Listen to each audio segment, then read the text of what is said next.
Hey, it's JC1424 once again with NASCAR Thunder 2003. And in this episode of our season, as Bobby Labonte in his number 18 Interstate Batteries Pontiac Grand Prix, we're going to be completing race 12 of 36, which is the Coca-Cola Racing Family 600 at Lowe's Motor Speedway. I always knew this as just the Coca-Cola 600, but for this year in specific, they went with Racing Family, and there still is a Coca-Cola Racing Family.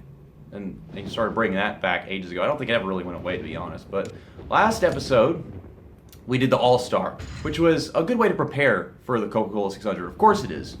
The longest and one of the biggest crown jewels of the season. It was a disaster, though. That race, the freaking motorcycle outside. That race, I mean, I was doing all right. And then I paused it to look at some race standings. When I unpaused it, I was in the middle of the turn and I crashed into a wall because this game's got something about pausing in a turn. The controls just stop. You don't get anything anymore if you do that. And that damaged my car to the point where I couldn't fix it all. And then they kept on giving us crazy amounts of tire wear in the next few segments. I deserved to at least contend for the win in that one. That was miserable. But right now we've got 5 wins, and I think 4 of them in like the last 6 races. You can see right there. Here are the standings. We are 37 points in front of Jeff Gordon, 49 in front of Sterling Marlin, and 106 in front of Dale Jarrett. And we can expect them to be very competent in this race. And sometimes, one of them doesn't do too well. But, of course, because it's the Coca-Cola Racing Family 600, we're going to use a Coca-Cola car, the Coca-Cola Polar Bear Pontiac. He actually used this at Talladega, while Tony Stewart also used a car that looked quite similar. And I don't know if they actually used it in this race that we're about to use it in. I think they should have, but I think we won't be using it again after this until like the Pepsi 400, just so we can bat heads naturally. Now, this is one of the most special races in the season. I'm going to be bringing in another guest that I've never had on the channel, someone I've been watching for like 4 years now, with the entertainment channel, gaming channel, and a racing channel. We're all separate these days, and he changed that a couple years ago, and now he is on Twitch. Ladies and gentlemen, even though I don't think any ladies really watch that many of my videos, but it's MikeyMcBlam from McBlam Entertainment, McBlam Racing, and McBlam Gaming. All the things McBlam. Thank you for having me, brother. And I know he said that we should probably wait until later on the race so that we don't make the intro too long, but me and him just recorded this race. It was amazing. I killed Todd Bodine again. It was beautiful. I don't want to do it on purpose. I'd like for it to just happen. But what happened was I forgot to mention first thing that he should have some his own audio being recorded and maybe a face cam. I didn't mention that at all. And as soon as I stopped recording the video, I was like, okay, I didn't tell you to start recording anything, did I? And that was the one thing. I need to laminate myself a checklist and get an expo marker and stop fucking this shit up. It's been 4 years and I can't do a collab right, man. Oh my god. But thanks for being here. Let's get into qualifying and see if I can start better or worse than 23rd. Let's do it.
Welcome, everyone, to Charlotte, North Carolina. It's time once again for the running of the Coca-Cola Racing Family 600 here at Lowe's Motor Speedway. And MRN is here to bring you all the action.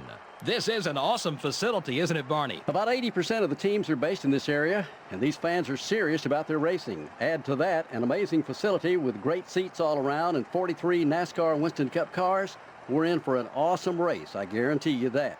Kurt Busch is clinging to a top 10 points position coming into this race. I had a chance to talk to him this morning, and he's looking forward to this race. He feels they have a very strong car that can pick up some more points this week. We'll keep an eye on him. Bobby Labonte leads in points so far this season. You know, I'll tell you, consistency is the key to the NASCAR Winston Cup Championship. If he can remain focused on that, he has a good shot at winning.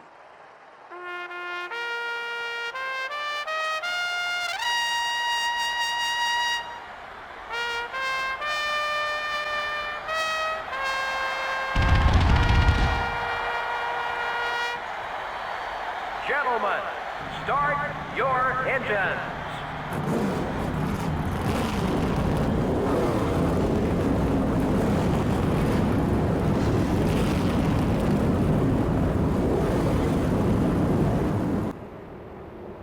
We got Mark Martin and Jeff Gordon on the front row, and then our brother Terry Labonte starting in fourth. Now, like I said, we started 23rd whenever I originally reported this race. That was 40 minutes that I didn't realize I was wasting until the last second. Whatever, it's like couldn't just be halfway through. It has to be complete, and then you lose everything right whenever you finish it. You know? Exactly. That's it has to fully screw you over, not just partially. Just partially. So, oh my God, gosh. Dale Jarrett, I know you're better than me, and somehow you start behind me. But please, hold your horses. If you're gonna pass me, do it in a good place. We are so loose. But he's, of course, from North Carolina. That's why I recommended him for this very special race. And you've actually been to a Coca-Cola 600 in 2014. Can you give us some details about that experience? It was my first Cup race, so it was pretty awesome. It was pretty awesome and pretty overwhelming because that's the first time I've been around that many cars with that much horsepower. Actually made me a little bit weak at the knees, but it was awesome. Weak in the knees? Were you standing? I Sit was. your ass down. Did you hear on Twitter what happened to Danny Diatology? Yeah, that was stupid. That was so fucking dumb. Like, I've never heard that before. Sit down, we'll make you leave the race. It's a race. It's a race. You're there for a show, and everyone should be standing up. If people you can't see because people are standing up, then just stand up with them. I don't. Exactly. Like, it's not a movie theater.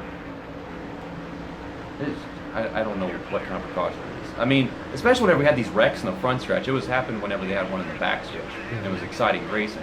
But whenever you got a wreck in the front stretch, and there they go again, getting loose in turn one. It's Frank Kimmel, so he gives a shit. I'm up to 8th. Already. I was still like maybe 20th at this point in the first try. Mm-hmm. And then we got to lap 7 and everyone died. I oversteered down into Jeff Burton as he was trying to pass me. We killed Todd Bodine. Mm-hmm. Jeff Burton kept dropping debris everywhere. And then I took a pit stop under the first caution just so I could fix all the damage and get fresher tires than everybody. But all those freaking cautions helped me get restart speed and all kinds of shit. And I was able to climb back up and finish, 7th place? Yep. After starting 23rd? Yep. And killing a couple drivers? It's just, like, it was such a massive disaster. It was beautiful. It was hilarious. And I wound up finishing good in the end. It's a beautiful train. And now I'm just driving cleanly, keeping my car away from others, not making any contact, and passing cars, and I just ruined the whole non-contact thing. Jeez, I'm doing so much better now, and I hate that. I wish it's so unauthentic, but here we are, you and me, for the first time on this channel. I mean, I think before today we had never really had a video chat or anything before, did we? No, today's the first day. But he's got a Twitch channel. I'll link that in the description. He started that this year or late last year? Started that this year, I think around May, I think, or June. Okay, I thought it was a little bit earlier, to be honest. But yeah, my birthday's in May. He plays a lot with John Wolf, at ATF Gaming. Yeah, ATF Gaming and Maestro. A couple others. Okay, yeah. And I mean, I've been watching John since like 2016, whenever he used to have his NASCAR 06 career mode. Really brought that game to light out of the whole community. Yeah, I think his playlist is still like one of the top ones in the search. And then I came along and tried to steal the Sunshine, and I didn't really succeed. Oh, hang on to it. We got Kevin LePage, don't hit the wall. Kevin LePage and Jeff Green in the top 5 because reasons. Is that Kevin LePage? I don't remember. It's either Kevin LePage, it can't be Bobby Hamilton, and Hamilton's it can't be Robbie Gordon. Robbie Gordon's got the 31. Right. So I assume it's Kevin LePage. It can't be any other. I get him so mixed up in some games, and I never remember because there's so many drivers driving the 4 car within a span of like 3 years. Yeah. You got, like in some of these games, you know, different game by different creator, same year, but a different driver for the same car. I don't even know what's going on. Yeah. I think it's Mike Skinner, if I remember correctly. I think that's Mike Skinner. Because Robbie Gordon's on the 31 in this game. Yeah. So I think that's Mike Skinner. And then I don't know if Kevin LePage is even in this game.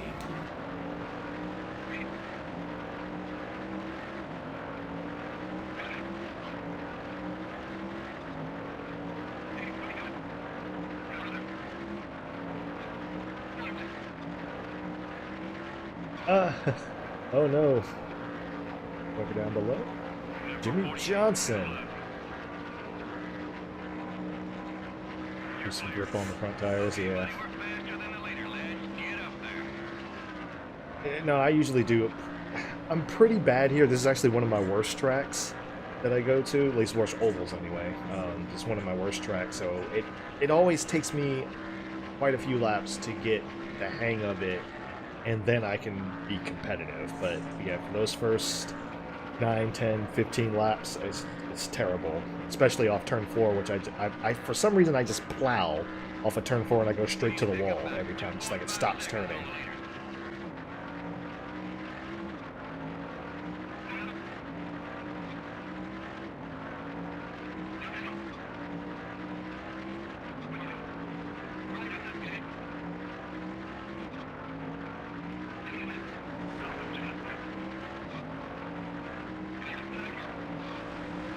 What mark for position? Or is he just... I think he's got like way fresher tires. That's why he's that fast. Yeah. He's got fresher tires. So we're going to take it down pit road at 70. Don't speed in, JC. You've made this race so perfect. I hate it. I hate how good this race is going right now. The other one went so bad, and then I got a good finish. I like that way better than... Maybe this race can go extremely good, and then we have a massive disaster at the end. Or this, right now, the pit crew could just blow it for me. Yeah. I mean, one or the other to make this championship more interesting. Maybe I could just lose the points lead in this race. 9.5 seconds to the other side. You gonna fail to change the right front tire? 15.7. Okay, wow. So no pit crew mistake. Amazing pit stop. I'm up front in the top 5. I should be happy with that, but nope. Yeah. And if this is this is like difficult to anything, explain. no, I mean I get it, but I was going to say, like, if this is anything like the last playthrough, then you should have gained some time on the road. But I don't know, because Dale Jarrett just... Yeah, that was the weirdest thing about recording it the first time, was we took that pit stop, and I was pissed off immediately that I had a 17.8 second pit stop because they couldn't finish putting the left front tire on right. We come off pit road, and I gained 11 spots under the caution. And then you got Jeff Burton, whose ass just kept falling apart. He came off in front of me. He never repaired the damage. He just kept letting it debris cautions all the time. I don't know entirely if they helped me, but I mean, I guess they did. So Dale Jarrett, he came off pit road probably a lap earlier than me. That's why he was already up to speed and all that. He's done pitted. We're still 5th.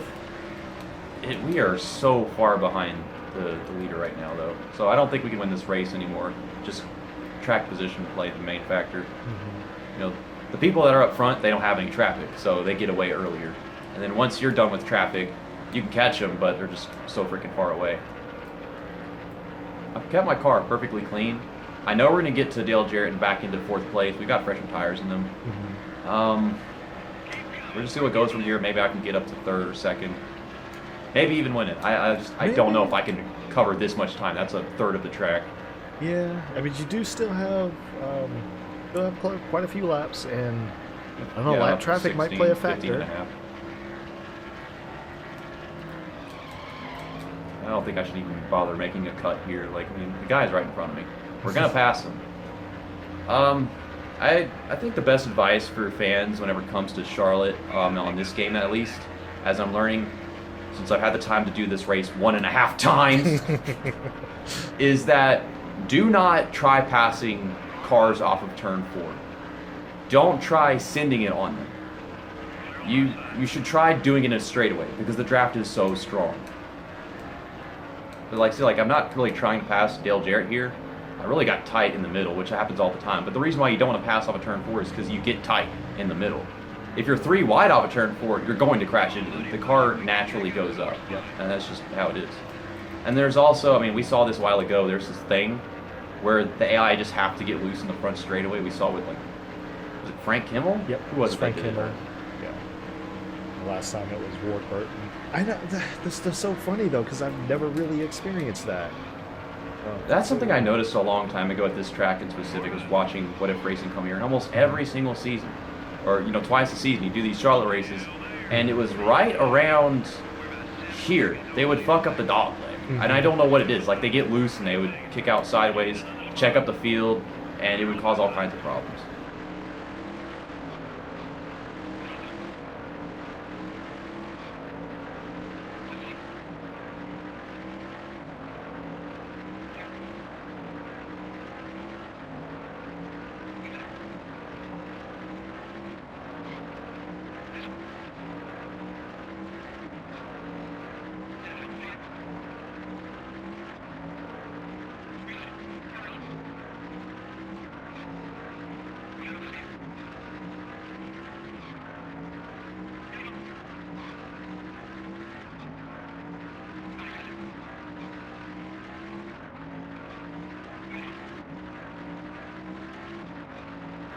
There's the white flag.